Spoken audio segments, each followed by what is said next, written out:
Subscribe कीजिए आपके अपने इस YouTube चैनल को और दबा दीजिए बेल आइकन को लेटेस्ट एजुकेशन वीडियोस के लिए।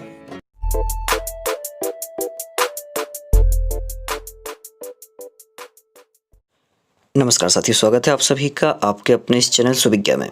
साथियों, आशा करता हूं आप लोगों का अभ्यास ठीक चल रहा होगा। यहां पुनः हम एक नए वीडियो के साथ आप सभी के सामने आए हैं और कोशिश यही रहती है कि जल्द से जल्द वीडियो अपलोड कर सकें। और आप लोगों से निवेदन है कि आप लोग टेलीग्राम ग्रुप से भी जुड़ें, जो कि सुविज्ञा आपको टाइप करना है और MPTET भी आप उसके साथ लिख देंगे तो आप डायरेक्ट वहाँ पर जुड़ जाएंगे। और जो भी वहाँ पर MPTET और CTET के लिए PDF डली हुई हैं वो आप लोग डाउनलोड कर पाएंगे। इसके अलावा आप लोग इंस्टाग्राम पर भी मुझे फॉलो कर लें, सुविज्ञा नाम से ही वहाँ पर है और मैं यहाँ आगे आपको चलता हुआ दिखाई दी होगी पट्टी, तो वहाँ भी आप लोग जुड़ पाएंगे। चलिए स्टार्ट कर रहे हैं आज के प्रश्न। प्राथमिक स्तरे कवितायाः प्रयोजनम अस्ति। तो देखिए यहाँ पर प्राथमिक स्तर की चर्चा की जा रही है कि जो प्राथमिक स्तर है वहाँ पर कविता का आखिर प्रयोजन क्या है।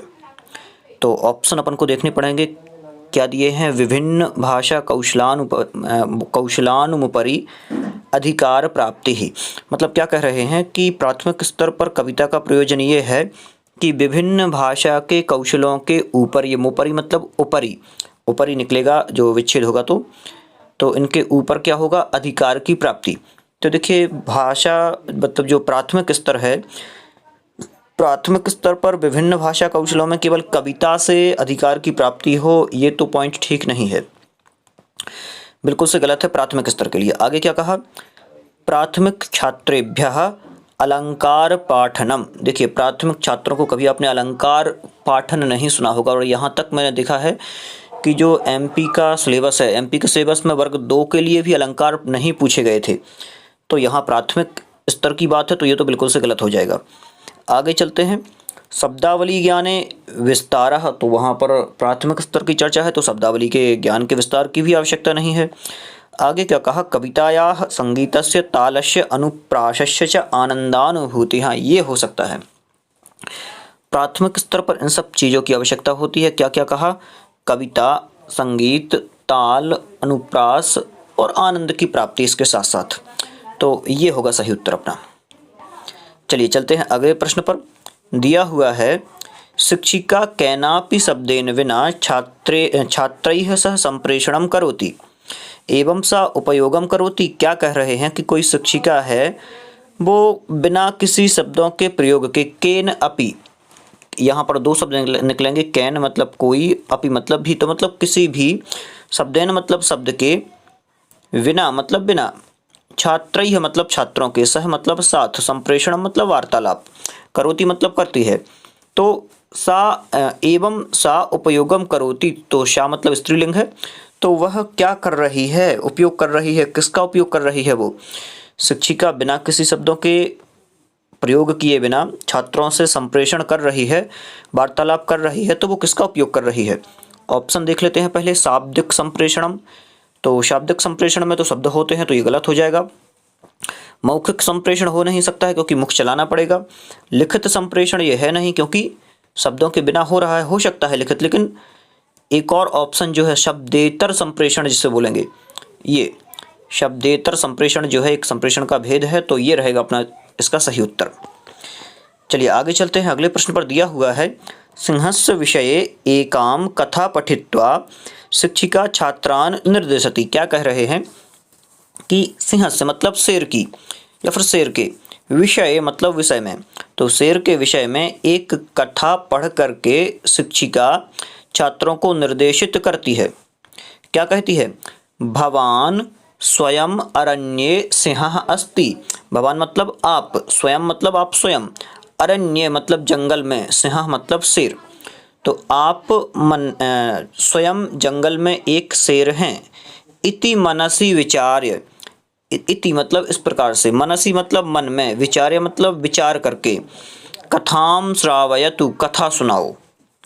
मतलब कि शिक्षिका जो है सिंह के विषय में एक कथा पढ़ करके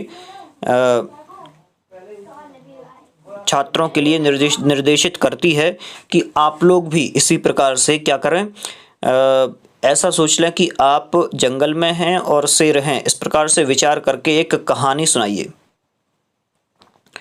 तो एवं सा किम विकशितुम प्रयत्नम करोति, तो वह इस प्रकार से करके क्या करने का प्रयास कर रही है। या फिर अपन इसको थोड़ा सा और करेक्ट कर लें, बोलने में थोड़ा मिस्टेक ना हो, कि आप जंगल में हैं, मतलब कि भगवान स्वयं अरण्य, मतलब आप स्वयं जंगल में हैं और वहाँ पर क्या है, शेर है, ऐसा भी अपन इसको पढ़ सकते हैं। तो वो क्या करने की कोशिश कर रही है, अपन को मनसी विचार, ऐसा मन में विचार करने के लिए कहा गया है।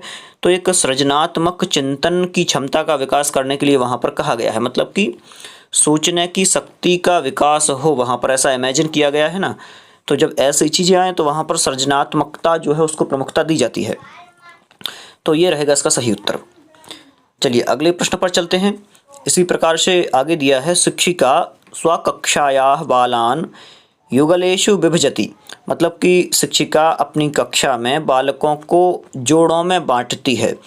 तान युगलान स्वस्वपुस्तिकानां विनिमयं कृत्वा निर्देशानुसारं संशोधनं कर्तुं शोधयति। क्या कह रही है, तान युगलान, उन युगलों को, स्वस्वपुस्तिकानां, अपनी अपनी पुस्तिका का, विनिमयं कृत्वा, विनिमय करके, निर्देशानुसारम, निर्देश के अनुसार, सूचयति, कहती है। तो एवं सा किम कर्तुम इच्छति, इस प्रकार से वो क्या करना चाहती है। ऑप्शन देख लेते हैं क्या करना चाहती है। समकक्षीय मूल्यांकनम, क्या वो समकक्षीय मूल्यांकन करना चाहती है। सामूहिक मूल्यांकनम, क्या वो सामूहिक मूल्यांकन करना चाहती है। या फिर संशोधनम, संशोधन करना चाहती है। या फिर स्वयं मूल्यांकनम, स्वयं मूल्यांकन कराना चाहती है। तो क्या रहेगा सही उत्तर इसका। कोई शिक्षिका है वो इस प्रकार का उपक्रम कर रही है, तो यह समकक्षीय मूल्यांकन होगा। क्या होगा, समकक्षीय मूल्यांकन, ये रहेगा इसका सही उत्तर। चलिए चलते हैं अगले प्रश्न पर। दिया हुआ है, मूल्यांकन समये अधोलिखितेषु कस्मिन् विषये शिक्षकस्य ध्यानं स्यात्, मतलब कि मूल्यांकन के विषय में नीचे दिए गए जो वाक्य हैं उनमें से किसके विषय में शिक्षक का ध्यान होता है।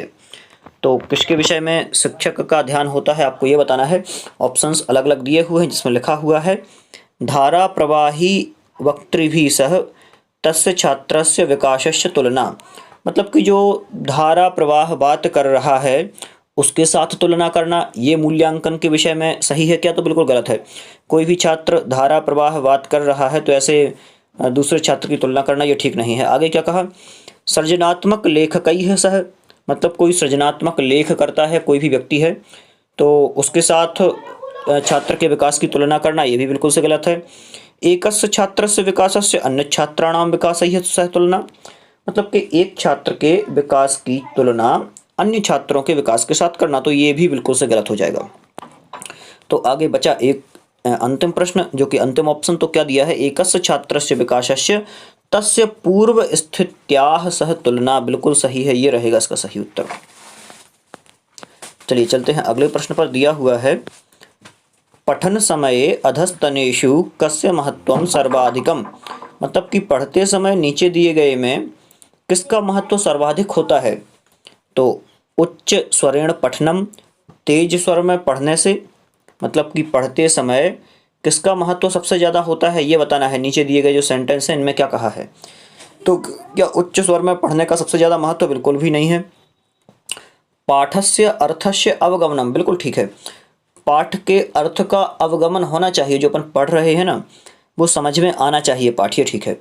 पाठस्य प्रत्येके शब्दस्य पठनम, तो पाठ के प्रत्येक शब्द को पढ़ने से भी कोई मतलब नहीं है, उसका अर्थ तो पता हो, ये ज़्यादा ठीक लग रहा है। धारा प्रवाहेण पठनम, हाँ धारा प्रवाह में पढ़ना भी ठीक है, लेकिन जो सही उत्तर है वो अवगमन भी इसमें साथ में आना चाहिए, ये रहेगा इसका सही उत्तर। हाँ चलते हैं अगले प्रश्न पर। बालानां पत्रिकातः कस्याश्चित् कक्षायाः पठनम नाम, मतलब कि बालकों का पत्रिकातः, मतलब कोई पत्रिका बालक पढ़ रहे हैं और कोई वहाँ पर पत्रिका में भी कोई कथा पढ़ रहे हैं, तो उनके इस पढ़ने को क्या कहेंगे ये बताना है। यहाँ पर किसी पत्रिका में बालक कहानी को पढ़ रहे हैं तो उनका ये पढ़ना क्या है। ऑप्शन दिए हैं, बालानाम सिंहावलोकनम पहला, सूक्ष्मावलोकनम दूसरा, गहनाध्ययनम तीसरा, या फिर विस्तृताध्ययनम। तो जब इस प्रकार से पत्रिकाओं पर पढ़ने की बात आती है तो एक गहन जो कि विस्तृत अध्ययन है, हाँ विस्तृत अध्ययन के अंतर्गत आता है, तो ये रहेगा उसका सही उत्तर। चूँकि इसमें क्लोज हैं बहुत ज़्यादा ऑप्शन, लेकिन जो CTT की आंसर की थी उसमें यही वाला आंसर सही माना गया था। चलते हैं अगले प्रश्न पर। ये प्रतिपुष्टि से संबंधित एक प्रश्न यहाँ पर आया है जो कि बार बार पूछा जाता है प्रतिपुष्टि के बारे में। आप लोगों ने सुना ही होगा, फीडबैक अच्छा भी होता है बुरा भी होता है, लेकिन शिक्षक को कहा गया है कि हमेशा अच्छा फीडबैक दें तो बहुत ज़्यादा सकारात्मक प्रभाव पड़ता है। और आजकल तो वैसे भी बच्चों को मारना पीटना बिल्कुल मना किया गया है और प्रतिपुष्टि देने के लिए कहा है। छात्र जो शिक्षक है वो भी एक प्रतिपुष्टि चाहता है और छात्र भी प्रतिपुष्टि चाहते हैं, मतलब कि फीडबैक चाहते हैं। जैसे शिक्षक ने पढ़ाया तो पढ़ाने के बाद जब वो प्रश्न पूछता है बच्चों से और वो उत्तर देते हैं तो ये एक सकारात्मक फीडबैक होता है। इसी प्रकार से कोई बच्चा है वो अच्छे से नहीं पढ़ पाता है और तो शिक्षक उसे ढाढ़स बंधाता है, बोलता है आप अच्छे से कर पाओगे, ऐसा आपने ठीक किया है, बहुत बढ़िया, शाबाश, ऐसे शब्दों का जब प्रयोग करता है तो वो फीडबैक के अंतर्गत आता है। तो क्या रहेगा इसमें सही उत्तर? उभय शिक्षक शिक्षार्थीनाम कृते स्वास्वा विकासाय, बिल्कुल सही।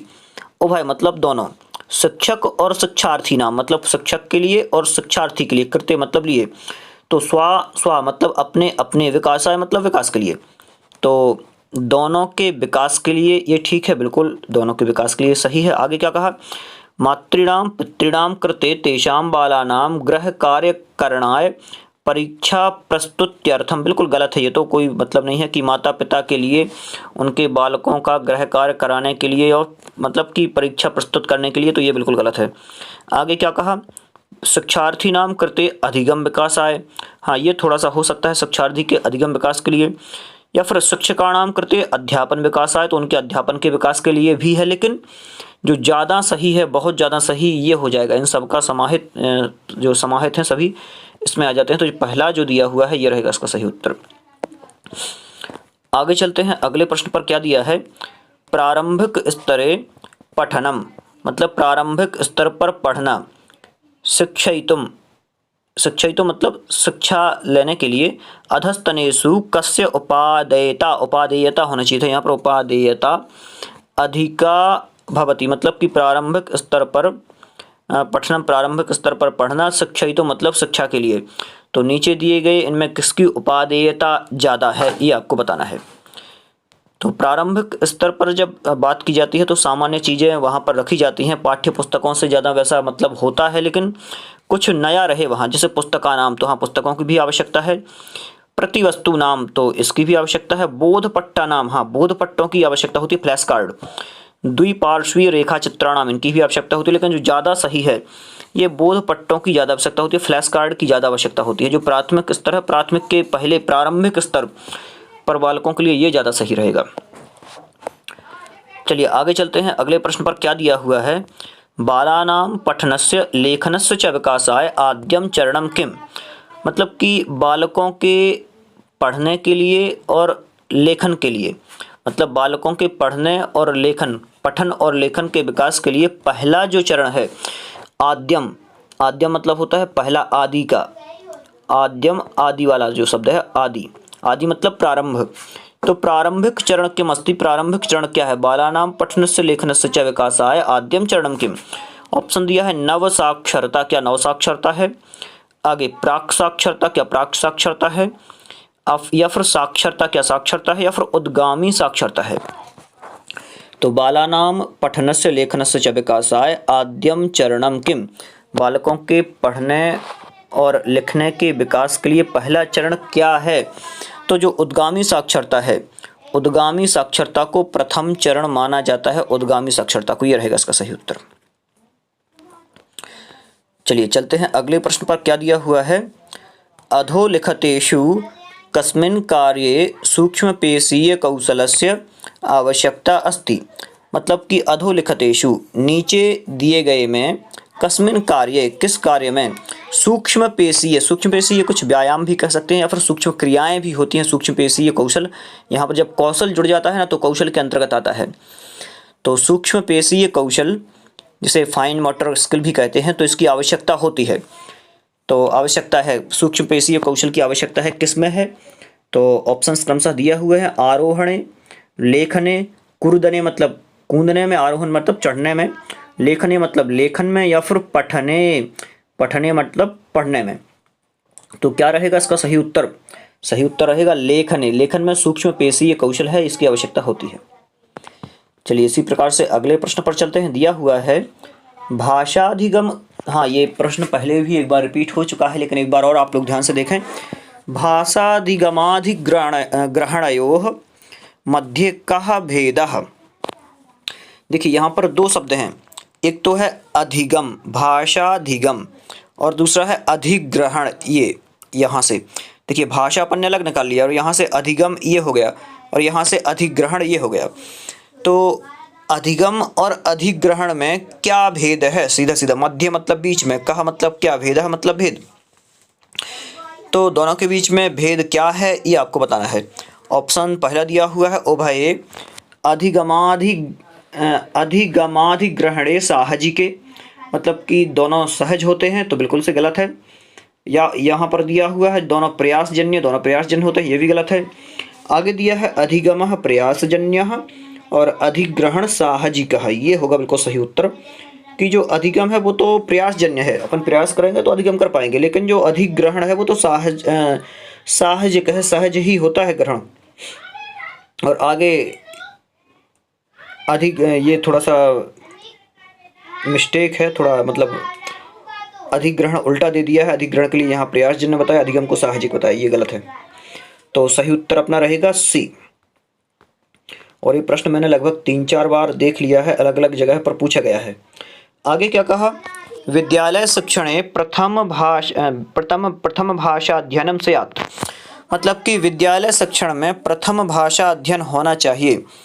कोई भी विद्यालय है तो प्रारंभिक स्तर के छात्र हैं या फिर कोई भी भाषा पढ़ा रहे हैं, तो प्रथम भाषा का अध्ययन होना चाहिए। किस भाषा का अध्ययन होना चाहिए? पहला ऑप्शन दिया है मातृभाषायाः व प्रांतीय भाषायाः, हिंदी भाषायाः, दूसरा राजकीय भाषायाः, तीसरा और सह राजकीय भाषायाः, तीसरा। तो जब विद्यालय शिक्षण की बात आती है तो मातृभाषायाः अथवा प्रांतीय भाषायाः, ये रहेगा इसका सही उत्तर। ये हो जाएगा इसका करेक्ट आंसर, ये अपन को टिक करना है यहाँ पर।